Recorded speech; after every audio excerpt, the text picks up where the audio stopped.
जय सच्चिदानंद। हरिओम हरिओम हरिओम।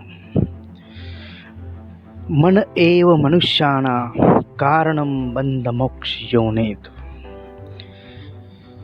भगवान श्री कृष्ण श्रीमद् भागवत गीता में हमें समझाते हैं कि मन ही मनुष्य का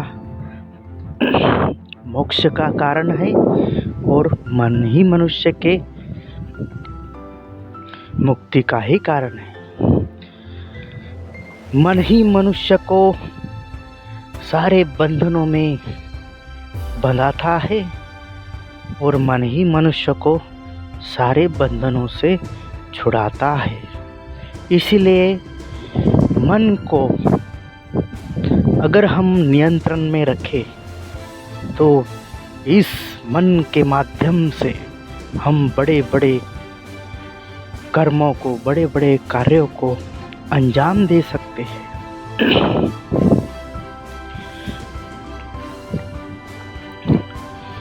अगर हम ठान ले कि हमें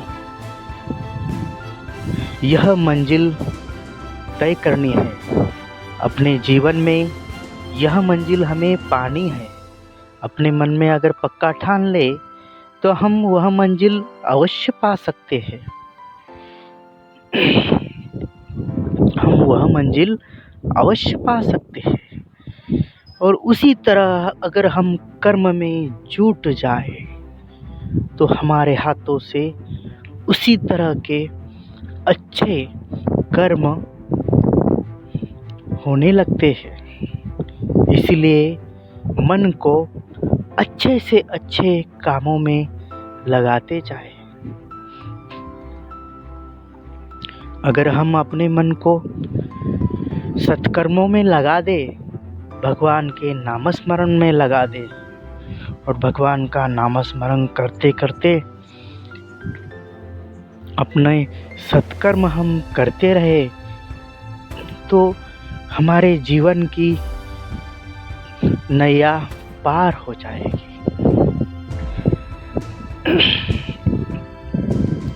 अपने समस्त कर्म उस अंतर्यामी परमात्मा को अर्पण करके भगवान के नामस्मरण में अपने मन को लगा के बड़े से बड़े कर्मों में अपने मन को लगा ले।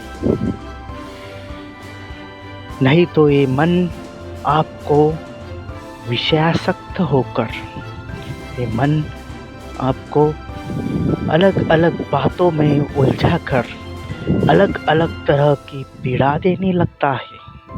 इसलिए भगवान श्री कृष्ण कहते हैं कि मन एव मनुष्याणां कारणं बंध मोक्ष योनित। अर्थात मन ही मनुष्य के बंधन का कारण है, मन ही मनुष्य के मोक्ष का भी कारण है। भगवान श्री कृष्ण श्रीमद् भगवत गीता में हमें समझाते हैं कि ये यो न द्वेष्टति, यो न द्वेष्टि, न हर्षति, न कांक्षति, शुभाशुभम परित्यागी, भक्तिमान्यो समे प्रिय। हे अर्जुन, जो मनुष्य कभी किसी का द्वेष नहीं करता, कभी किसी बात की आसक्ति अपने मन में नहीं रखता, कभी किसी को पीड़ा नहीं देता, सुख और दुखों में जो मनुष्य समान भाव से अपने मन को समान भाव से इन सुख दुख को से लड़ता है, सुख और दुखों का एक समत्व दृष्टि से इन सुख और दुखों में लड़ता जाता है। सुख भी आए तो अचल रहता है और दुख भी आए तो भी वो अचल रहता है। ऐसा भक्तिमान्य पुरुष, ऐसा भक्तिमान्य भक्त मुझे अत्यंत प्रिय है।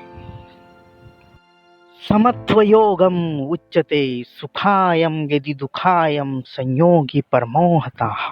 भगवान श्री कृष्ण अर्जुन से कहते हैं कि सुखायम यदि दुखायम, सुख में और दुख में समान भावना से ही हमें रहना चाहिए। सुख भी आए उसे चिपको मत, दुख भी आए उसे चिपको मत, उसे बीतने दो। सुख आना बड़ी बात नहीं, दुख आना बड़ी बात नहीं, उनसे असंग रहना बहुत बड़ी ऊंची तपस्या है। इन बातों से असंग रहना बहुत बड़ी ऊंची तपस्या है। सुख भी आएगा, दुख भी आएगा, दोनों ही चले जाएंगे, लेकिन हमें अचल पर्वत की तरह इन सुख और दुखों में अचल रहना चाहिए। अगर हम सुख में अत्यधिक आनंदित हो जाए और दुख में अत्यधिक दुखी हो जाए, तो फिर हमें मन की सुख और दुख की भावनाओं को भुगतना ही पड़ेगा। भगवान श्री कृष्ण श्रीमद् भगवत गीता में हमें बार बार अर्जुन के माध्यम से समझाते हैं कि मामेव शरण पार्थ, कि हे पार्थ, तू सारे कर्मों का त्याग करके, सारे कर्म मुझे अर्पण करके तू मेरी शरण में आ जा, तो तेरा बेड़ा पार हो जाएगा। भगवान श्री कृष्ण अर्जुन के माध्यम से हमें जीवन की कला को सिखाते हैं।